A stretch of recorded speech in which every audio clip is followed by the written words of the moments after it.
ನಮಸ್ಕಾರ ಆಚಾರ್ಯ. ನಮಸ್ಕಾರ.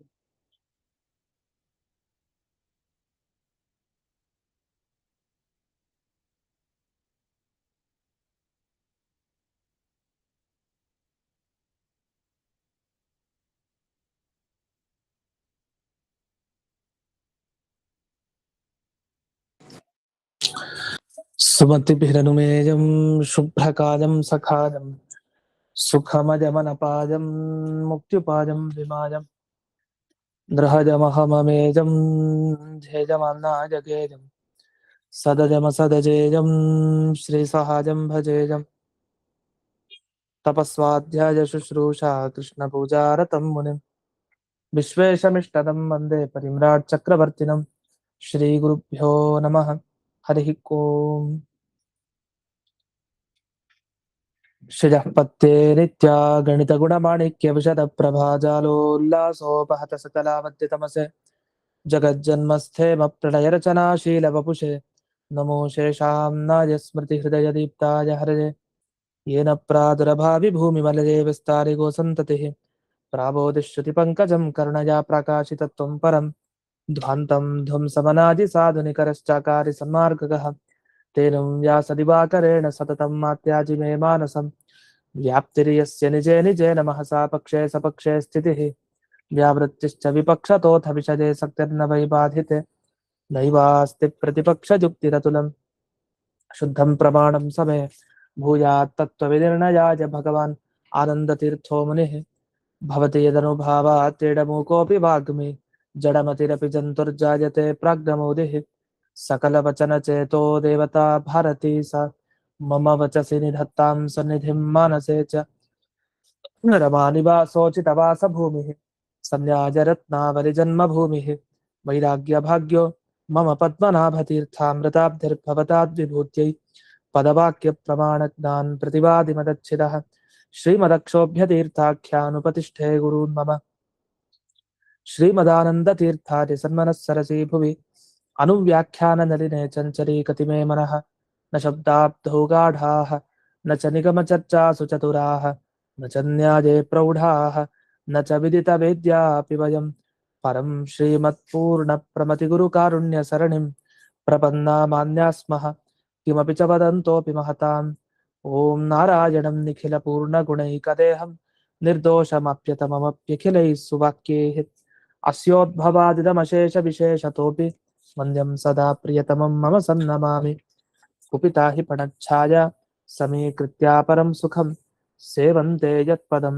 धीराः तं भजे वल्लभं श्रियः.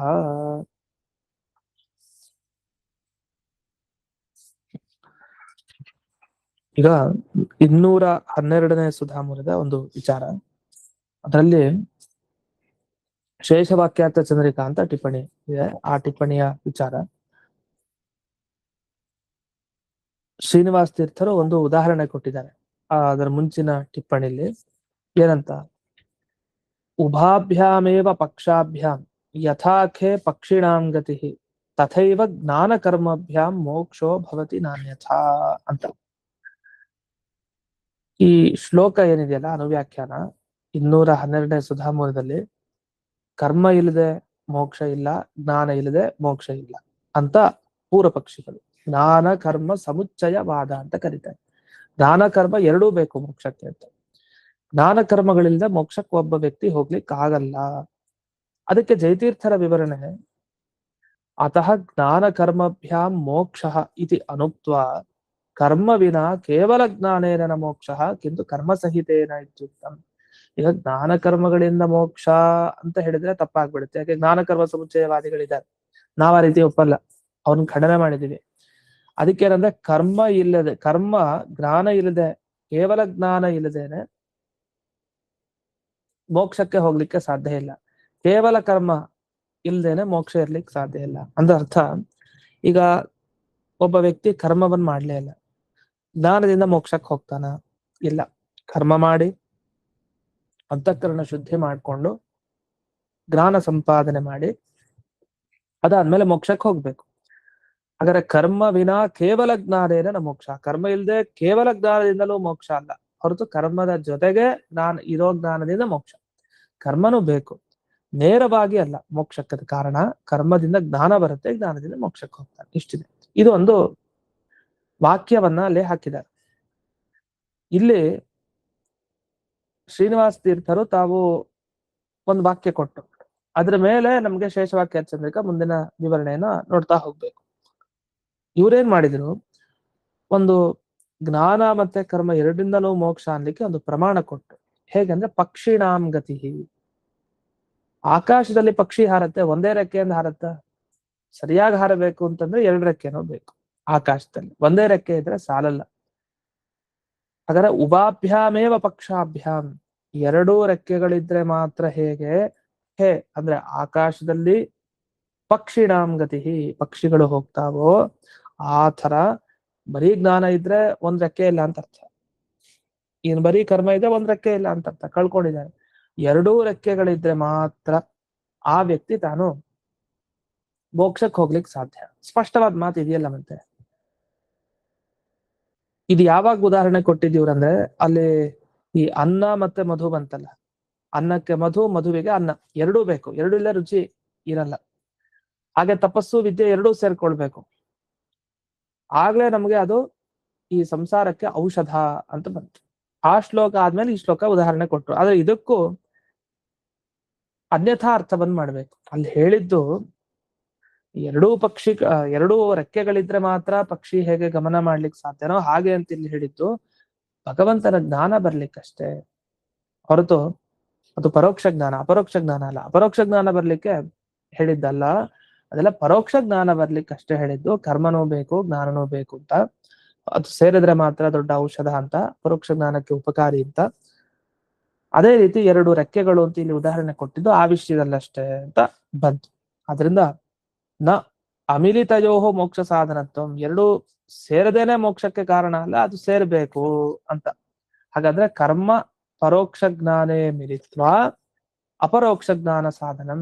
ಕರ್ಮ ಮತ್ತೆ ಪರೋಕ್ಷ ಜ್ಞಾನ 2 ಸೇರಿದ್ರೇನೆ ಅಪರೋಕ್ಷ ಜ್ಞಾನ ಬರೋದು. ಅಪರೋಕ್ಷ ಜ್ಞಾನ ತಂತಾನಾಗಿ ಹಾಗೆ ಬರಲ್ಲ ಅಂತ. ಅಪರೋಕ್ಷ ಜ್ಞಾನ ಬರೋದು ಹೇಗೆ ಅನ್ನೋ ಕ್ರಮವನ್ನ ಈ ಶ್ಲೋಕಗಳು ತಿಳಿಸಿದ್ದಾರೆ ಅಷ್ಟೇ ಹೊರತು ಬೇರೆ ಏನಲ್ಲ. ಈಗ ಶೇಷವಾಕ್ಯಾರ್ಥ ಚಂದ್ರಿಕಾದ ವಿಷಯ ತಗೊಳ್ಬೇಕು. ಇಲ್ಲೇನು ಹೇಳಿದ್ರು, ನನು ಜ್ಞಾನ ಕರ್ಮಭ್ಯಾಂ ಮೋಕ್ಷ ಇತ್ಯೇವ ವಕ್ತವ್ಯೆ ತಥಾ ಅನುಕ್ತ್ವ ಕರ್ಮಣ ವಿನಾ ಕೇವಲ ಜ್ಞಾನೇನ ನ ಮೋಕ್ಷ ಇತಿ ಕಿಂ ವಕ್ರೋಕ್ತ್ಯ ಇತಿ ಅತಃ ತಥಾ ಉಕ್ತೌ ಪರಪ್ರತಿಜ್ಞಾಯಾಃ ಸಿದ್ಧಾರ್ಥತ್ವಾಪತ್ತಿ ಭಯೇನ ಇಯಂ ವಕ್ರೋಕ್ತಿ ಅರ್ಥವತಿ. ವಕ್ರೋಕ್ತಿ ಅಂತ ಕರೀತಾರೆ. ವಕ್ರೋಕ್ತಿ ಜೀವಿತ ಅಂತ ಒಂದು ಗ್ರಂಥ ಇದೆ ಈ ಅಲಂಕಾರ ಗ್ರಂಥಗಳಲ್ಲಿ. ವಕ್ರೋಕ್ತಿ ಅಂದ್ರೆ ಇಲ್ಲೇನು, ನೇರವಾಗಿ ಹೇಳೋದ್ರ ಬದಲು ವಕ್ರವಾಗಿ ಹೇಳೋದು. ಇಂಡೈರೆಕ್ಟ್ ಆಗಿ ನೇರವಾಗಿ ಹೇಳ್ಬೋದಲ್ಲ, ಬಾಯ್ ಬಿಟ್ಟು ಕಂಠತೋಕ್ತಿ ಮಾಡ್ಬೋದಲ್ಲ. ನೇರವಾಗಿ ಹೇಳೋದನ್ನ ಸಂಸ್ಕೃತದಲ್ಲಿ ಕಂಠತಃ ಉಕ್ತಿ ಅಂತ ಬಳಸ್ತಾರೆ. ಕಂಠತಃ ಉಕ್ತಿ, ಬಾಯ್ ಬಿಟ್ಟು ಹೇಳೋದಕ್ಕೆ ಕಂಠತಃ ಉಕ್ತಿ ಅಂತ ಕರೀತಾರೆ. ವಕ್ರೋಕ್ತಿ ಅಂದ್ರೆ ನೇರವಾಗಿ ಬಾಯ್ ಬಿಟ್ಟು ಹೇಳ್ದೇನೆ ಅದನ್ನ ಇಂಡೈರೆಕ್ಟ್ ಆಗಿ ಏನೋ ಒಂಥರ ಹೇಳೋದು, ಅಥವಾ ಬಾಯ್ ಬಿಟ್ಟು ಹೇಳಿದ್ರು ಮೇಲ್ನೋಟಕ್ಕೆ ಹೇಳಿರೋದು. ಅದು ಬಾಯ್ ಬಿಟ್ಟು ಸರಿಯಾಗಿ ಶಬ್ದಗಳು ನೇರವಾಗಿ ಬಳಸಲ್ಲ, ಇನ್ನೇನೋ ಒಂದು ಬಳಸೋದು, ಆದ್ರೆ ಅರ್ಥ ಅದು ಬರೋದು. ಯಾಕೆ ಹೀಗೆ ವಕ್ರೋಕ್ತಿನ ಆಶ್ರಯಣೆ ಮಾಡ್ತಾರೆ?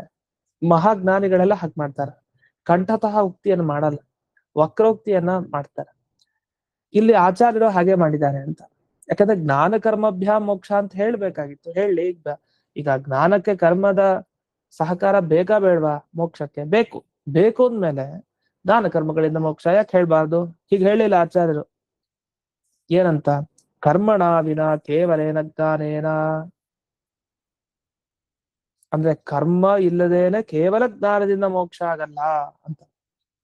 ಯಾಕೆ ಹೀಗೆ ಹೇಳ್ಬೇಕು ಅಂತ? ಯಾಕಂದ್ರೆ ಶ್ಲೋಕವನ್ನು ಗಮನಿಸಿ. ವಿನಾ ಕರ್ಮನ ಮೋಕ್ಷ ಸ್ಯಾತ್ ಜ್ಞಾನೇನೇತ್ಯಪಿ ಸಾ ಶ್ರುತಿ. ಯಾಕೆ ಈ ತರ ಹೇಳ್ಬೇಕು? ಅದನ್ನ ಜಯತೀರ್ಥರು ಹಾಗೆ ವಿವರಣೆ ಮಾಡಿದ್ರು, ಇವರು ಹಾಗೆ ವಿವರಣೆ ಮಾಡಿದ್ರು, ಆಚಾರ್ಯ ಹೇಗೆ ಹೇಳಿದ್ರು ಹಾಗೆ. ಆಚಾರ್ಯ ಯಾಕೆ ಪ್ರಯೋಗ ಮಾಡ್ಬೇಕಾಯ್ತು? ಜ್ಞಾನ ಕರ್ಮಗಳಿಂದ ಮೋಕ್ಷ ಅಂತ ಹೇಳ್ಬೋದಿತ್ತಲ್ವಾ ಅಂತ ಪ್ರಶ್ನೆ. ವಕ್ರೋಕ್ತಿ ಏನಕ್ಕೆ? ಅದಕ್ಕೆ ಒಂದು ಪ್ರಯೋಜನ ಇದೆಯಾ ಹೀಗೆ ಹೇಳಿದ್ದಕ್ಕೆ? ಅದಕ್ಕೆ ಹೇಳ್ತಾರೆ, ಹೌದು, ಅದು ಬೇರೆ ಅವನು ಏನ್ ಪ್ರತಿಜ್ಞೆ ಮಾಡಿದಾನೆ ತನ್ನ ಗ್ರಂಥದಲ್ಲಿ? ಜ್ಞಾನ ಕರ್ಮ ಸಮುಚ್ಚಯವಾದ ಅಂತ ಮಾಡಿದ್ದಾನೆ, ಅದ್ರಿಂದಲೇ ಮೋಕ್ಷ. ಜ್ಞಾನ ಕರ್ಮ 2 ಸೇರ್ಕೊಂಡೇ ಮೋಕ್ಷ ಕಾರಣ ಅಂತ. ಕೆಲವು ಸಲ ಏನಾಗತ್ತೆ, ಅದೇ ಶಬ್ದವನ್ನು ಬಳಸಿದಾಗ ನಮ್ಮವ್ರಿಗೆ ಭ್ರಮೆ ಬರ್ಲಿಕ್ಕೆ ಅವಕಾಶ ಇದೆ. ಓ, ಬೇರೆಯವ್ರ ವಾದವನ್ನೇ ನಾವು ಒಪ್ಪಿದಾಗಾಯ್ತು, ಮತ್ತೇನ್ ಖಂಡನೆ ಮಾಡಿದ್ರಿ ಅವ್ರನ್ನ? ಅವ್ರಿಗೆ ಹೇಳಿದ ಆಕ್ಷೇಪ ನಮಗೂ ಬರಲ್ವೇ ಅಂತ ಕೇಳಬಹುದು. ಆದ್ರೆ ಹಾಗಲ್ಲ. ನಮ್ಮ ಅಭಿಪ್ರಾಯನೇ ಬೇರೆ ಅಂತ ತಿಳಿಸ್ಲಿಕ್ಕೋಸ್ಕರ ಈ ವಕ್ರೋಕ್ತಿಯನ್ನ ಆಚಾರ್ಯರು ಮಾಡಿದ್ದಾರೆ.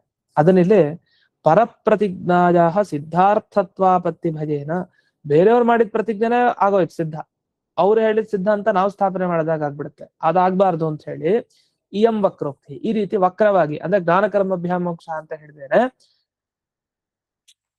ಬಿನಾ ಅಕರ್ಮನ ಮೋಕ್ಷ ಸ್ಯಾತ್ ಜ್ಞಾನೇನ ಅಂತ ಹೀಗೆ ಆಚಾರ್ಯರು ಹೇಳಿದ್ದಾರೆ. ಅದ್ ಹೇಳಿದ್ರು ಜ್ಞಾನ ಕರ್ಮ ಬೇಕೇ ತಾನೆ, ಬೇಕೇ ನಿಜ. ಆದ್ರೆ ಈ ರೀತಿ ಸೇರಿಸದೆ ಹೇಳಿದ್ದಕ್ಕೂ ಒಂದು ಪ್ರಯೋಜನ ಇದೆ ಅಂತ ಇಲ್ಲಿ ಟಿಪ್ಪಣಿಕಾರರು ಬಿಡಿಸಿದ್ದಾರೆ. ಏವ ಮುಕ್ತೌಚ, ಅಲ್ಲ ಹಾಗೆ ಹೇಳಿದ್ರೆ ನಮಗೂ ಅವ್ರ ಮತಕ್ಕೆ ವ್ಯತ್ಯಾಸ ಬಂತ. ಈಗ ಆ ಮತದಲ್ಲಿ ಜ್ಞಾನ ಕರ್ಮ ಎರಡೂ ಬೇಕು, ಸೇರ್ಕೊಂಡೆ ಮೋಕ್ಷಕ್ಕೆ ಕಾರಣ. ನಮ್ಮಲ್ಲೂ ಜ್ಞಾನದ ಜೊತೆ ಕರ್ಮ ಬೇಕೇ ಬೇಕು, ಆಗ್ಲೇ ಮೋಕ್ಷಕ್ಕೆ ಕಾರಣ ಆಗೋದು ಜ್ಞಾನ. ಮತ್ತೆರಡು ಒಂದೇ ಆಯ್ತಲ್ವಾ? ಇಲ್ಲ, ಏವ ಮುಕ್ತೌಚ. ಹೀಗ್ ವಕ್ರೋಕ್ತಿನ ಮಾಡಿದ್ರೆ ಯಾಕೆ ಒಂದಾಗಲ್ಲ ಅಂದ್ರೆ, ಕರ್ಮಣ ವಿನ ಕೇವಲೇನ ಜ್ಞಾನೇನ ಸಂಸಾರ ನಿವೃತ್ತಿ ರೂಪ ಮೋಕ್ಷಸ್ಯ ಸಿದ್ಧಾಂತಿನ ಅಭ್ಯುಪಗಮ ನ ಸಿದ್ಧಾರ್ಥತ. ಅಂದ್ರೆ ಕರ್ಮ ಇಲ್ಲದೆ ಕೇವಲ ಜ್ಞಾನದಿಂದ ಮೋಕ್ಷವನ್ನು ಒಪ್ಪಿದೀವಿ ನಾವು. ಅದ ಹೇಗೆ? ಜ್ಞಾನಕ್ಕೆ ಕರ್ಮ ಬೇಕಷ್ಟೇ, ಜ್ಞಾನದಿಂದ ಮೋಕ್ಷ ಸಿಗ್ಲಿಕ್ಕೆ ಕರ್ಮ ಬೇಕಾಗಿಲ್ಲ. ಜ್ಞಾನ ಬರ್ಲಿಕ್ಕೆ ಕರ್ಮ ಬೇಕು ಅಂತ ಅಭಿಪ್ರಾಯ. ಈ ಅಭಿಪ್ರಾಯದಿಂದ ಕರ್ಮ ಇಲ್ಲದೇನು ಕೇವಲ ಜ್ಞಾನದಿಂದ ಮೋಕ್ಷ ಆಗಬಹುದು ಅಂತಂದ್ರೆ, ಇದಕ್ಕಿಂತ ಕರ್ಮ ಸಹಿತೇನ ಇತ್ಯುಕ್ತಂ ಏತದಪಿ ಮತಂ ಸೈವ ಸೂತ್ರ ಗೃಹೀತೈವ ಸ್ಪಷ್ಟಂ ನಿವಾರಯತಿ. ಹಾಗಲ್ಲ, ಕರ್ಮ ಇಲ್ಲದೇನೆ ಕೇವಲ ಜ್ಞಾನದಿಂದ ಮೋಕ್ಷ ಅಂತ ಒಪ್ಪಿಲ್ಲ ಅಂತ ಹೇಳ್ಬೇಡಿ. ನಾವು ಸಿದ್ಧಾಂತಿಗಳು ಒಪ್ಪಿದ್ದೀವಿ, ಕರ್ಮ ಬೇಕಾಗಿದೆ ಜ್ಞಾನಕ್ಕೆ, ಜ್ಞಾನ ಬೇಕಾಗಿದ್ದು ಮೋಕ್ಷಕ್ಕೆ ಅಷ್ಟೇ. ಅದು ಅವ್ರ ಸಿದ್ಧಾಂತದಲ್ಲಿ ಹಾಗಲ್ಲ. ಅದರಿಂದ ಈ ವ್ಯತ್ಯಾಸ ಇರೋದ್ರಿಂದ ಸಿದ್ಧ ಸಾಧನತಾ ದೋಷ ಪರಿಹಾರ, ಅಂದ್ರೆ ಅವ್ರು ಹೇಳಿದ ವಿಷಯನೇ ನಾವು ಸಾಧನೆ ಮಾಡ್ತಾ ಇದೀವಿ ಅಂತ ಆಗ್ಬಿಟ್ರೆ ನಮ್ಮ ಸಿದ್ಧಾಂತ ವ್ಯತ್ಯಾಸ ಏನ್ ಬಂತು? ಅವ್ರು ಹೇಳಿದ್ ನಾವು ಒಪ್ಕೊಂಡಾಗಾಯ್ತು. ಅದಕ್ಕೋಸ್ಕರ ವಕ್ರೋಕ್ತಿಯನ್ನೇ ಸಮರ್ಥನೆ ಮಾಡ್ತಾರೆ. ಸಂಸಾರ ಇತಿ ಅಂತ ಇಷ್ಟು ಶೇಷವಾಕ್ಯಾರ್ಥ ಚಂದ್ರಿಕಾದಲ್ಲಿ ಬಂದ ವಿಷಯ. ಇದು ಮುಂದೆ ಅತ್ರ ಟೀಕಾಯಾಮ್ ಅಂತ ಹೇಳಿ ಜಯತೀರ್ಥರ ಪಂಕ್ತಿ ಶೋಧನೆಯನ್ನ ಈಗ ಮಾಡ್ಲಿಕ್ಕೆ ಹೋಗ್ತಾ ಇದ್ದಾರೆ. ಪಂಕ್ತಿ ಶೋಧನೆ ಅಂದ್ರೆ ಹಿಂದೆನೂ ಬಂತು, ಹಿಂದಿನ ಒಂದು ಪಾಠದಲ್ಲಿ ಅನೇಕ ಟಿಪ್ಪಣಿಗಳ ವಿಚಾರ ಬಂತಲ್ಲ, ಒಂದ್ ವಾಕ್ಯ ಹೀಗಿದೆಯಾ ಸುಧಾ ವಾಕ್ಯ ಅಥವಾ ಹೀಗಿದೆಯಾ ಅಂತ. ಅದೇ ತರ ಇಲ್ಲೊಂದು ವಿಚಾರ ಇದೆ. ಇಲ್ಲಿ ಸುಧಾ ವಾಕ್ಯ ಏನಿದೆ ಟೀಕೆಯಲ್ಲಿ, ಜ್ಞಾನ ಕರ್ಮಭ್ಯಾಂ ಮೋಕ್ಷ ಇತಿ ಅನುಕ್ತ್ವಾ ಅಂತ ಹೇಳಿ ಆಮೇಲೆ ಕರ್ಮ ವಿನ ಕೇವಲ ಜ್ಞಾನೇನ ಮೋಕ್ಷ ಕಿಂತು ಕರ್ಮ ಸಹಿತೇನ ಇತ್ಯುಕ್ತಂ ಅಂತ ಇದೆ. ಅತ್ರ ಟೀಕಾಯಾಂ ಜ್ಞಾನ ಕರ್ಮಭ್ಯಾಂ ಮೋಕ್ಷ ಇತಿ ಅನುಕ್ತ್ವಾ ಇತ್ಯೇವ ಪಾಠಃ ನತು ಜ್ಞಾನ ಕರ್ಮಭ್ಯಾಂ ನ ಮೋಕ್ಷ ಇತಿ ಅನುಕ್ತ್ವಾ ಇತಿ ಮೂಲಕೋಶೇಶು ಅದರ್ಶನಾದಿತಿ ಧ್ಯೇಯ. ಇಲ್ಲಿ ವ್ಯತ್ಯಾಸ ಬಂದಿದ್ದಿಷ್ಟೇ, ಕೆಲವರು ಏನ್ ಮಾಡ್ಬಿಟ್ಟಿದ್ದಾರೆ, ಅತಃ ಜ್ಞಾನ ಕರ್ಮಭ್ಯಾಂ ನಮೋಕ್ಷ ಇತಿ ಅನುಕ್ತ್ವಾ ಅಂತ ಮಾಡ್ಬಿಟ್ಟಿದ್ದಾರೆ. ನ ಅನ್ನೋ ಶಬ್ದ ಇಲ್ಲಿಲ್ಲ ಸುಧಾ ಪಂಕ್ತಿಯಲ್ಲಿ. ಕೆಲವರು ಸೇರಿಸ್ಕೊಂಡ್ಬಿಟ್ಟಿದ್ದಾರೆ. ಆ ತರ ಸೇರಿಸಬಾರದು. ಜ್ಞಾನ ಕರ್ಮಗಳಿಂದ ಮೋಕ್ಷ ಇಲ್ಲ ಅಂತ ಇಲ್ಲ, ಅಲ್ಲಿ ಜ್ಞಾನ ಕರ್ಮಗಳಿಂದ ಮೋಕ್ಷ ಸಿಗತ್ತೆ, ಅದೇ ಸಿದ್ಧಾಂತ. ಹಾಗೆ ಯಾಕೆ ಹೇಳಲಿಲ್ಲ ಅಂದ್ರೆ, ಅದಕ್ಕೆ ನಮ್ಮ ಸಿದ್ಧಾಂತಕ್ಕೂ ಅವ್ರ ಸಿದ್ಧಾಂತಕ್ಕೆ ವ್ಯತ್ಯಾಸ ತೋರಿಸ್ಲಿಕ್ಕೆ ಹಾಗೆ ಹೇಳಿದ್ದಾರೆ ಅಷ್ಟೇ. ಆದ್ರಿಂದ ಇದ್ದ ಸಂದರ್ಭದಲ್ಲಿ ಜ್ಞಾನ ಕರ್ಮಭ್ಯಾಂ ನಮೋಕ್ಷ ಅಂತ ಇಲ್ಲಿ ಸುಧಾ ಪಂಕ್ತಿಯಲ್ಲಿ ನ ಅನ್ನುವ ಶಬ್ದ ಇಲ್ಲ. ಅದನ್ನ ತಿಳಿಬೇಕು. ಯಾಕೆ? ಮೂಲ ಕೋಶೇಶ್ವದರ್ಶನ, ಮೂಲ ಹಸ್ತಪ್ರತಿಗಳಲ್ಲಿ ಆ ರೀತಿ ಕಾಣ್ತಾ ಇಲ್ಲ. ಅದೇ ಉತ್ತರ. ಈಗ ಒಂದು ಪಾಠ ತೀರ್ಮಾನ ಮಾಡ್ಬೇಕು, ಹೀಗೆ ಸುಧಾ ಪಂಕ್ತಿ ಇದೆ ಹೀಗಿಲ್ಲ ಅನ್ಲಿಕ್ಕೆ ಏನ್ ಪ್ರಮಾಣ ಹಾಗಾದ್ರೆ? ಹಸ್ತಪ್ರತಿಯಲ್ಲಿ ಏನಿದೆ ಅದನ್ನ ನೋಡ್ಬೇಕು, ಅದೇ ಕೊನೆಯದು. ಅದ್ರ ಮೇಲೆ ಏನ್ ನಾವು ವಿಚಾರ ಮಾಡ್ಲಿಕ್ಕೆ ಬರಲ್ಲ. ಹಸ್ತಪ್ರತಿಯಲ್ಲಿ ಏನಾದ್ರು ತಪ್ಪಿದ್ಯಾ ಅದೊಂದು ಡೌಟ್ ಬರ್ಬೋದಲ್ಲ. ಅದಕ್ಕೆ ಒಂದ್ 3-4 ಹಸ್ತಪ್ರತಿ ನೋಡ್ಬೇಕು. 3-4 ಹಸ್ತಪ್ರತಿಲೂ ಹಾಗೆ ಇದೆಯಾ ಅದ್ ಸರಿ ಅಂತಾರೆ ಅರ್ಥ. ಅದ್ರ ಬಗ್ಗೆ ವಿಚಾರ ಮಾಡೋ ಹಾಗಿಲ್ಲ. 3-4 ಜನನೂ ತಪ್ಪು ಮಾಡಿದಾರೆ ಅಂದ್ರೆ ಮತ್ತೆ ಯಾವಾಗ ತೀರ್ಮಾನ ಆಗತ್ತೆ? ಎಲ್ಲಾ ಕಡೆನೂ ಹಾಗಾದ್ರೆ ಹೀಗೆ ಆಕ್ಷೇಪ ಮಾಡ್ಬೋದು. ಅದರಿಂದ ಒಂದು ಕೊನೆಗೆ ಒಂದು ಸಾಕ್ಷಿ ಇರತ್ತಲ್ಲ ಅನುಭವಕ್ಕೆ, ಹೌದು ಇದು ಕೊನೆಗೆ ಹೀಗೆ ಒಪ್ಬೇಕು ಅಂತ. 3-4 ಹಸ್ತಪ್ರತಿಗಳಲ್ಲೂ ಒಂದೇ ತರ ಪಾಠ ಸಿಕ್ತು, ಇನ್ನೊಂದ್ ರೀತಿ ಇಲ್ಲ ಅಂದಾಗ ತೀರ್ಮಾನ ಹೀಗೆ ಪಾಠ ಇದೆ ಅಷ್ಟೆ. ಇಷ್ಟನ್ನ ಇಲ್ಲಿ ಒಂದು ಪಾಠ ಶೋಧನೆಯನ್ನ ಮಾಡಿ ತೋರಿಸಿದ್ದಾರೆ. ಸುಧಾ ಪಂಕ್ತಿ ಹೀಗಿರ್ಬೇಕು ಅಂತ. ಈ ತರ ಎಷ್ಟು ಕಡೆ ಇವ್ರು ಹೇಳಿದ್ದಾರೆ ಅಷ್ಟನ್ನು ನೋಡಿ ಈ ಸುಧಾ ಮೂಲ ಏನು ಪ್ರಿಂಟ್ ಆಗತ್ತೆ ಆ ಬುಕ್ ನಲ್ಲೆಲ್ಲ ಬರ್ದು ಇಂತಿಂತ ಕಡೆ ತಿದ್ಕೊಳ್ಬೇಕು, ಇಂತಿಂತ ಕಡೆ ತಿದ್ಕೊಳ್ಬೇಕು ಅಂತ ಶೋಧನೆ ಮಾಡ್ಬೇಕು. ತುಂಬಾ ಕಷ್ಟದ ಕೆಲಸ. ಅದನ್ನೆಲ್ಲ ಮಾಡಿದ್ರೆ ಆಗ ಸುಧಾ ಪಂಕ್ತಿ ನಿಜವಾಗಿ ಸಿಗತ್ತೆ ನಮ್ಗೆ. ಅದನ್ನ ಇದನ್ನೆಲ್ಲ ನೋಟ್ ಮಾಡ್ಕೊಂಡು ನಾವ್ ಅಂತಂತ ಕಡೆ ತಿದ್ಕೊಂಡಿರ್ಬೇಕು. ಇರ್ಲಿಲ್ಲ ಹೀಗಿಲ್ಲ ಅಂತ, ಯಾರು ತಪ್ಪು ಇದ್ರೆ ಪ್ರಿಂಟ್ ಆಗಿದ್ರೆ ಸರಿ. ಇದಾದ್ಮೇಲೆ ನಾನು ಕಥಂ ಸಮುಚ್ಚಯ ಪ್ರಮಾಣಾಭಾವ ಅಂತ ಇನ್ನೊಂದು ವಿಷಯಕ್ಕೆ ಹೋಗ್ತಾರೆ. ಅಲ್ಲ ಜ್ಞಾನ ಕರ್ಮ ಸೇರಿಯೇ ಮೋಕ್ಷಕ್ಕೆ ಕಾರಣ ಅಂತ ಹೇಳಲಿಕ್ಕೇನು ಪ್ರಮಾಣ ಇಲ್ವಾ? ಇದೆಯಲ್ವಾ ಪ್ರಮಾಣ. ಈಶಾವಾಸ್ಯೋಪನಿಷತ್ತಿನೆಲ್ಲ ಬಂದಿದೆಯಲ್ಲ. ಅಂಧಂತಮ ಪ್ರವಿಶಂತಿ ಯೇ ವಿದ್ಯಾಮುಪಾಸತೆ ತಥೋ ಭೂಯ ಯುವತೆ ತಮೋಯವು ವಿದ್ಯಾಯಾಗಂ ರತಾಹ. ಅಂಧನ್ ತಪಸ್ಸಿಗೆ ಹೋಗ್ತಾರೆ ಯಾರಾದ್ರೂ ಅವಿದ್ಯೆಯನ್ನು ಉಪಾಸನೆ ಮಾಡಿದ್ರೆ. ಯಾರು ವಿದ್ಯೆಯನ್ನು ಉಪಾಸನೆ ಮಾಡ್ತಾರೋ ಅವರು ಅಂಧನ್ ತಪಸ್ಸಿಗೆ ಹೋಗಲ್ಲ. ಅದಕ್ಕೆ ವಿದ್ಯೆಯಲ್ಲಿ ರತರಾಗಿರ್ಬೇಕು. ಜ್ಞಾನ ಮಾರ್ಗ ಮುಖ್ಯ, ಕರ್ಮ ಮಾರ್ಗ ಮುಖ್ಯ, ಅದು ಬೇಡ ಅಂತ. ಅದಕ್ಕೆ ಹೇಳ್ತಾರಿಲ್ಲ, ಜ್ಞಾನ ಕರ್ಮಣೋ ಸಮುಚಿತಯೋ ಮೋಕ್ಷ ಸಾಧನತ್ವ ಪ್ರತಿಪಾದಿಕಾಯ ತತ್ರ ಮಾನತ್ವ. ಅದು ಹಾಗಲ್ಲ ಅರ್ಥ. ಅಲ್ಲಿ ಅವಿದ್ಯೋಪಾಸನೆ ಮಾಡಿದ್ರೆ ಅಂಧನ್ ತಪಸ್ಸಿಗೆ ಹೇಳಿದ್ದಾರೆ. ತಥೋ ಭೂಯ ಯುವತೆ ತಮೋಯವು ವಿದ್ಯಾ ಯಾಗಮೃತಾಹ ಅಂದ್ರೆ ಅವರ ಪೂರ್ವ ಪಕ್ಷಿಗಳ ಪ್ರಕಾರ ಇಲ್ಲಿ ಜ್ಞಾನ ಮತ್ತೆ ಕರ್ಮ ಎರಡೂ ತಗೊಳ್ಬೇಕು ಅನ್ನೋ ತರ ಅವ್ರು ಅರ್ಥ ಮಾಡಿದ್ದಾರೆ. ಆದ್ರೆ ಅದು ಸರಿ ಇಲ್ಲ. ಯಾಕೆ ಅಂದ್ರೆ ಅವಾಗ ಇದಕ್ಕೆ ಉತ್ತರ ಬರೀತಾರೆ ಇಲ್ಲಿ, ಸಂಸಾರ ನಿವೃತ್ತಿ ಬ್ರಹ್ಮ ಪ್ರಾಪ್ತಿಶ್ಚ ಮುಕ್ತಿ. ಮುಕ್ತಿ ಅಂದ್ರೆ ಇದು, ಸಂಸಾರದಿಂದ ಬಿಡುಗಡೆ, ಬ್ರಹ್ಮನನ್ನ ಹೊಂದೋದು, ಇದೇ ಮುಕ್ತಿ. ಮೋಕ್ಷ ಅಂದ್ರೆ ಇಷ್ಟೇ. ಸಂಸಾರ ನಿವೃತ್ತಿ ಬ್ರಹ್ಮಣ ಪ್ರಾಪ್ತಿ. ಒಂದು ನಿವೃತ್ತಿ ಮತ್ತೊಂದು ಪ್ರಾಪ್ತಿ, ಒಂದು ಬಿಡೋದು ಇನ್ನೊಂದು ಪಡೆಯೋದು, ಇದೇ ಮೋಕ್ಷ. ತತ್ರ ವಿದ್ಯೇತರತ್ವೇನ ಅವಿದ್ಯಾ ಮೂಲತ್ವೇನ ಅವಿದ್ಯಾ ಶಬ್ದವಾಚ್ಯಾನಾಂ ವಾ ಕರ್ಮಣಾಂ ಮೃತ್ಯುಪದ ವೇದನೀಯ ಕರ್ಮಕ್ಷಯದ್ವಾರೇಣ ಸಂಸಾರ ನಿವೃತ್ತವು ಉಪಯೋಗ. ಈಗ ಈ ಕರ್ಮದ ಬಗ್ಗೆ ಎಲ್ಲ ಹೇಳಿದ್ದಾರೆ ಅಂತ. ಅವಿದ್ಯಾಮುಪಾಸತೆ, ಅವಿದ್ಯೆ ಅಂದ್ರೆ ಕರ್ಮ ಅಂತ ಅರ್ಥ. ಅವಿದ್ಯೆ ಅನ್ನೋದು ಕರ್ಮ ಅಂತ ಹೇಗರ್ಥ? ಅದು ಇದೆ ಅಂತ ಆತರ ವ್ಯಾಖ್ಯಾನ ಮಾಡಿದ್ದಾರೆ. ಅಥವಾ ಅವಿದ್ಯೆನೇ ಮೂಲವಾಗಿರೋ ಕರ್ಮ. ಈಗ ಯಾವುದೇ ಇರಲಿ ಜಗತ್ನಲ್ಲಿರೋ ವಸ್ತು ಎಲ್ಲದಕ್ಕೂ ಅವಿದ್ಯೆನೇ ಮೂಲ, ಎಲ್ಲ ಅವಿದ್ಯಾ ಕಲ್ಪಿತ ಅಂತ ಹೇಳ್ತಾರೆ ಅದ್ವೈತಿಗಳು. ಆದ್ರಿಂದ ಎಲ್ಲದಕ್ಕೂ ಅವಿದ್ಯೆ ಮೂಲ ಅಂದ್ಮೇಲೆ ಅವಿದ್ಯಾ ಮೂಲವಾಗಿರುವಂತ ಕರ್ಮಗಳನ್ನ ಅವಿದ್ಯಾ ಅಂತ ತಗೊಳ್ಬೇಕು. ಇದಕ್ಕೆಲ್ಲ ಮೃತ್ಯು ಅಂತ ಹೇಳಿದ್ದಾರೆ. ಮೃತ್ಯು ಅಂದ್ರೇನು? ಅದೆಲ್ಲ ನಾಶ ಆಗೋದು ಅಂತ ಅರ್ಥ ಮೃತ್ಯು ಅಂತ. ಇದೆಲ್ಲ ಅನೇಕ ಪ್ರಮಾಣಗಳನ್ನು ಕೊಟ್ಟಿದ್ದಾರೆ. ಅವಿದ್ಯೆಯ ಮೃತ್ಯುಂ ತೀರ್ಥ ಅವಿದ್ಯೆಯ ಅಮೃತಮಶ್ನುತೆ ಅಂತ ಮಾತು. ಅಂದ್ರೆ ಅವಿದ್ಯೆಯಿಂದ ಮೃತ್ಯುವನ್ನ ದಾಟ್ತಾನೆ ಅಂದ್ರೆ ಅರ್ಥ. ಅವಿದ್ಯೆ ಅಂದ್ರೆ ಕರ್ಮ, ಕರ್ಮದಿಂದ ಮೃತ್ಯು ದಾಟೋದು ಅಂದ್ರೆ ಅರ್ಥ ಹಾಗಲ್ಲ. ಅವಿದ್ಯೆಯಿಂದ ಮೃತ್ಯು ದಾಟೋದು ಅಂದ್ರೆ ಅರ್ಥ, ಇವ್ರು ಹೇಳ್ತಾರೆ ಕರ್ಮಗಳನ್ನ ನಾಶಪಡಿಸ್ಕೊಳ್ಳೋದು ಅಂತ ಅರ್ಥ. ಅವಿದ್ಯೆಯ ಮೃತ್ಯುಂ ತೀರ್ಥ ಅಂದ್ರೆ ಹಾಗಾದ್ರೆ ಅವಿದ್ಯೆಯನ್ನ ಮೂಲವಾಗಿ ಪಡೆದ ಕರ್ಮಗಳನ್ನ ನಾಶಪಡಿಸ್ಕೊಂಡ್ರೆ ಮೃತ್ಯು ಅದಕ್ಕಾದ್ರೆ, ಕರ್ಮಗಳನ್ನ ಕ್ಷಯ ಆದ್ರೆ, ನಾಶ ಆದ್ರೆ ಆಗ ಸಂಸಾರ ನಿವೃತ್ತಿ ಆಗುತ್ತೆ. ಸರಿ, ಆಮೇಲೆ ಏನಾಗತ್ತೆ? ಬ್ರಹ್ಮ ಹಿ ಆತ್ಮರೂಪತೆಯ ನಿತ್ಯ ಪ್ರಾಪ್ತಮಪಿ ಅವಿದ್ಯಾ ಮಾತ್ರ ತಿರೋಹಿತಂ ಕಂಠಗತ ಚಾಮೀಕರವತ್ ನ ತತ್ರ ಅವಿದ್ಯಾ ನಿವೃತ್ತೇ ಅಧಿಕಂ ಕಾರ್ಯಮಸ್ತಿ ಇತಿ ಅವಿದ್ಯಾ ನಿವೃತ್ತೋ ವಿದ್ಯಾಯ ಉಪಯೋಗ. ಅವಾಗ ಏನಾಯ್ತು? ಯಾವಾಗ ಅವಿದ್ಯೆ ಹೋಯ್ತೋ ಆಗ ಸಹಜವಾಗಿ ವಿದ್ಯೆ ಕೆಲಸ ಮುಂದೆ ಹೋಗ್ಬಿಡುತ್ತೆ. ಈಗ ಉದಾಹರಣೆಗೆ ಒಂದು ಆನೆ ನಡ್ಕೊಂಡು ಹೋಗ್ತಾ ಇತ್ತು. ಆನೆಗೆ ನಡಿಲಿಕ್ ಬರುತ್ತೆ. ಗೋಕ್ಷರಕ ಅಂತ ಒಂದು ದೊಡ್ಡ ಮುಳ್ಳು, ಅದು ಚುಚ್ಚಿಬಿಟ್ರೆ ಆನೆ ಕಾಲಿಗೆ ಅದು ನಡಿಲಿಕ್ಕಾಗಲ್ಲ. ಅದು ತೆಗೆದ್ರೆ ತಾನಾಗೆ ನಡೆಯತ್ತಾನೆ. ಹಾಗಂತ ಆನೆಗೆ ನಡೆಯೋ ಶಕ್ತಿ ಇಲ್ಲ ಅಂತ ಯಾರು ಹೇಳಲ್ಲ. ಮುಳ್ಳು ಚುಚ್ಚಿದಾಗ ನಡಿಲಿಕ್ಕೆ ಆಗದೆ ಇದ್ದಾಗ ಅಯ್ಯೋ ಆನೆಗೆ ನೋಡಿ ಶಕ್ತಿನೇ ಇಲ್ಲ ಯಾರು ಹೇಳಲ್ಲ. ಯಾಕೆ? ಪಾಪ ಶಕ್ತಿ ಇತ್ತು, ಏನೋ ಮುಳ್ಳು ಚುಚ್ಚಿದೆ ಅದ್ ತೆಗೆದ್ರೆ ನೋಡಿ ಹೋಗ್ಬೋದು ಅಂತ. ಹಾಗೆ ಸಮರ್ಥರೇ ಇರ್ತಾರೆ, ಶಕ್ತರಿರ್ತಾರೆ, ಎಲ್ಲ ಆಗತ್ತೆ ಮಾಡ್ಲಿಕ್ಕೆ. ಏನೋ ಒಂದ್ ತೊಂದರೆಗಳು ಬಂದಾಗ ಆಗಿರಲ್ಲ ಅಷ್ಟೇ. ಅದ್ ತೊಂದರೆ ಹೋದ್ಮೇಲೆ ಮತ್ ಮಾಡ್ತಾರೆ, ಆ ಸಾಮರ್ಥ್ಯ ಇರುತ್ತೆ. ಹಾಗೆ ಇಲ್ಲಿ ಅವಿದ್ಯೆ ಇರೋವರೆಗೆ ಸಮಸ್ಯೆ, ಅವಿದ್ಯೆ ಹೋದ ಮೇಲೆ ತಾನಾಗೆ ವಿದ್ಯೆಯಿಂದ ಎಲ್ಲ ಫಲವನ್ನ ಪಡಿಬಹುದು. ಹಾಗಾದ್ರೆ ಏನಾಯ್ತು? ಈ ಸಂಸಾರ ಹೋಗ್ಬೇಕು ಅಂದ್ರೆ ಈ ಅವಿದ್ಯೆಯ ಮೂಲಕವಾದ ಕರ್ಮಗಳೆಲ್ಲ ಹೋಗ್ಬೇಕು. ನಮ್ಮ ಕರ್ಮಗಳು ಹೋದ್ರೆ ಆಗ ಸಂಸಾರ ನಿವೃತ್ತಿ ಆಗುತ್ತೆ. ಅಂದ್ರೆ ಸಂಸಾರದಿಂದ ನಾವು ಬಿಡುಗಡೆನ ಪಡಿಬಹುದು. ಇನ್ನು ಸಂಸಾರದ ನಿವೃತ್ತಿ ಪಡೆದ್ವಿ ಅಂತಂದ್ರೆ ಸಹಜವಾಗಿ ಬ್ರಹ್ಮನನ್ನ ಹೊಂದಬಹುದಲ್ವಾ? ಅದ್ ಹೇಗಾಯ್ತಂದ್ರೆ ಬ್ರಹ್ಮ ಬೇರೆ ಅಲ್ಲ, ಆತ್ಮ ಬೇರೆ ಅಲ್ಲ. ಅದನ್ನ ಹೇಳ್ತಾರೆ ಬ್ರಹ್ಮ ಹಿ ಆತ್ಮರೂಪತೆಯ ನಿತ್ಯ ಪ್ರಾಪ್ತಮಪಿ. ಜೀವ ದೇವರು ಬೇರೆನಾ ಅಲ್ಲ. ಹಾಗಾದ್ರೆ ನಿಜವಾಗಿ ನಮ್ಮ ಜೀವ ಅಂತಂದ್ರೆ ನಾವೇ ಬ್ರಹ್ಮ ಅಂತ ಅರ್ಥ. ಆ ಬ್ರಹ್ಮ ಬೇರೆಲ್ಲ, ಜೀವ ಬೇರೆಲ್ಲ, ನಿತ್ಯವಾಗಿ ಇದ್ದಾನೆ ಬ್ರಹ್ಮ ಇಲ್ಲೇ. ಯಾಕಂದ್ರೆ ನಾವೇ ಜೀವ, ನಾವೇ ಬ್ರಹ್ಮ, ಆದ್ರಿಂದ ನಾವ್ ಇಲ್ಲೇ ಇದೀವಿ ದೇಹದ ಒಳಗಡೆ. ಆದ್ರೆ ಇದ್ರೂ ಇಲ್ದೇ ಇರೋ ತರ ಅದು ಮುಚ್ಚಿ ಹೋಗ್ಬಿಡಿದೆ. ಹೇಗ್ ಮುಚ್ಚಿ ಹೋಗಿದೆ? ಅವಿದ್ಯೆಯಿಂದ. ಅವಿದ್ಯೆ ಇರೋದ್ರಿಂದ ಏನಾಗ್ತಾ ಇದೆ? ಜೀವನಲ್ಲಿ ಇರುವಂತಹ ಬ್ರಹ್ಮ ಸ್ವರೂಪ ಕಾಣ್ತಾ ಇಲ್ಲ. ಆ ಬ್ರಹ್ಮ ಸ್ವರೂಪ ಮುಚ್ಚಿ ಹೋಗ್ಬಿಟ್ಟಿದೆ. ಇದು ಹೇಗೆ ಅಂದ್ರೆ ಕಂಠಗತ ಚಾಮೀಕರವತ್ ಅಂತ ಉದಾಹರಣೆ ಕೊಡ್ತಾರೆ. ಕಂಠಗತ ಚಾಮೀಕರ, ಚಾಮೀಕರ ಅಂದ್ರೆ ಬಂಗಾರ ಅಂತ ಅರ್ಥ. ಸರ ಹಾಕೊಂಡಿದ್ದಾನೆ ಕಂಠದಲ್ಲಿ, ಅದು ಕುತ್ತಿಗೆಯಲ್ಲೇ ಇದೆ, ಮರ್ತ್ ಹೋಗ್ಬಿಟ್ಟಿದ್ದಾನೆ ಅವಿದ್ಯೆಯಿಂದ. ಇದ್ರೂ ಇಲ್ದೇ ಇರೋ ತರ ವಸ್ತುತ ಇದೆ. ಈ ಕಂಠದಲ್ಲೇ ಬಂಗಾರದ ಸರ ಇದೆ, ತುಳಸಿ ಮಣಿ ಇದೆ.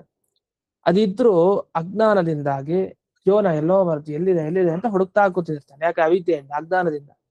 ಆ ತರ ಆಯ್ತು ಕಥೆ. ನಮ್ಮಲ್ಲೇ ಇದೆ, ನಮ್ ಜೊತೆಗೆ ಜೀವನೇ ಬ್ರಹ್ಮ, ಬೇರೆ ಏನಲ್ಲ. ಆದ್ರೂ ಅವಿದ್ಯೆಯಿಂದ ಏನಾಗ್ಬಿಟ್ಟಿದೆ, ಇದ್ರೂ ಗೊತ್ತಾಗ್ತಾ ಇಲ್ಲ. ಆ ತರ ಅವಿದ್ಯಾ ನಿವೃತ್ತೇ ಅಧಿಕಂ ಕಾರ್ಯಮಸ್ತಿ. ಸುಧಾ ಅವಿದ್ಯೆ ಹೋಗೋದು ಮುಖ್ಯ ನಮಗಷ್ಟೇ. ಅವಿದ್ಯೆ ಹೊರಟೋಗ್ಬಿಟ್ಟ ಸಹಜವಾಗಿ ಆಗ ವಿದ್ಯೆಯಿಂದ ನಾವು ಬ್ರಹ್ಮನನ್ನ ಪಡ್ಕೊಂಡೇ ಬಿಡ್ತೀವಿ, ಅಂತ ನಿಜವಾದ ಸ್ವರೂಪವನ್ನ ಪಡ್ಕೊಳ್ತೀವಿ ಅಂತ. ಅದನ್ನೇ ಇಲ್ಲಿ ಸತ್ಯೇನ ಲಭ್ಯ ತಪಸಾಹಿ ಏಷಃ ಲಭ್ಯ ಆತ್ಮ ಸಮ್ಯಕ್ ಜ್ಞಾನೇನ ಬ್ರಹ್ಮಚರ್ಯೇಣ ನಿತ್ಯಂ. ಸತ್ಯದಿಂದ, ತಪಸ್ಸಿನಿಂದ, ಸಮ್ಯಕ್ ಜ್ಞಾನದಿಂದ, ಬ್ರಹ್ಮಚರ್ಯದಿಂದ ಈ ದೇವರು ಸಿಗ್ತಾನೆ, ಇಲ್ಲಾಂದ್ರೆ ಸಿಗಲ್ಲ ಅಂತ. ವಿದ್ಯೆಯ ಅಮೃತಮಶ್ನುತೆ ಅಂತ ಇದನ್ನೇ ಹೇಳಿದ್ದು. ತಥೋ ವಿದ್ಯಾಂ ಅವಿದ್ಯಾಂ ಚ ಯೋ ಜಾನಾತಿ ಉಭಯಂ ಸಹ ದೋಷಜ್ಞಾನಾತ್ ವಿದ್ಯೇತಾಂ ವಿದ್ಯೆಯಾಮೃತಮಶ್ನುತೆ ಅಂತ ವಿಶೇಷವಾಗಿ ಅದರ ಬಗ್ಗೆ ವಿವರಣೆಯನ್ನು ಕೊಟ್ಟಿದ್ದಾರೆ. ಹೀಗೆ ಇಲ್ಲಿ ಶೇಷವಾಕ್ಯ ಚಂದ್ರಿಕಾದಲ್ಲಿ ಈ ಭಾಗ ಒಂದು ಸುಧಾ ಪಾಠದ ಶೋಧನೆ, ಮತ್ತೊಂದು ಈ ಉಪನಿಷತ್ತಿನಲ್ಲಿ ಬರುವಂತಹ ಈ ಮಾತಿನ ಒಂದು ತಾತ್ಪರ್ಯ ವಿವರಣೆ ಈ ಟಿಪ್ಪಣಿಯಲ್ಲಿ ಕಾಣಬಹುದು. ಹೀಗೆ ಇಲ್ಲಿಗೆ ಇದೊಂದು ವಿಷಯ ಮುಗೀತು. ಇನ್ನೇನಾದ್ರೂ ಇಲ್ಲಿ ಬಿಟ್ಟಿತ್ತು ಅಂತ ಆದ್ರೆ ಅದನ್ನ ನೋಡಿ ಅದನ್ನ ಮುಗಿಸಿ ಮತ್ತೆ ಮುಂದಿನ ಈ ಅಧಿಕರಣದ ಸಮಾಪ್ತಿ ಮಾಡಿ ಮುಂದಿನ ಅಧಿಕರಣಕ್ಕೆ ಹೋಗೋಣ ಅಂತ ಹೇಳ್ತಾ ಇಂದಿನ ಪಾಠವನ್ನ ಅಸ್ಮನ್ ಗುರುವಂತರ್ಗತ ವ್ಯಾಸತೀರ್ಥ ಗುರುವಂತರ್ಗತ ಭಾರತೀಯ ರಮಣ ಮುಖ್ಯ ಪ್ರಾಣಾಂತರ್ಗತ ಶ್ರೀಮನ್ಮೂಲ ಗೋಪಾಲಕೃಷ್ಣನಿಗೆ ಅರ್ಪಣೆ ಮಾಡ್ತೇನೆ. ಶ್ರೀಕೃಷ್ಣಾರ್ಪಣ.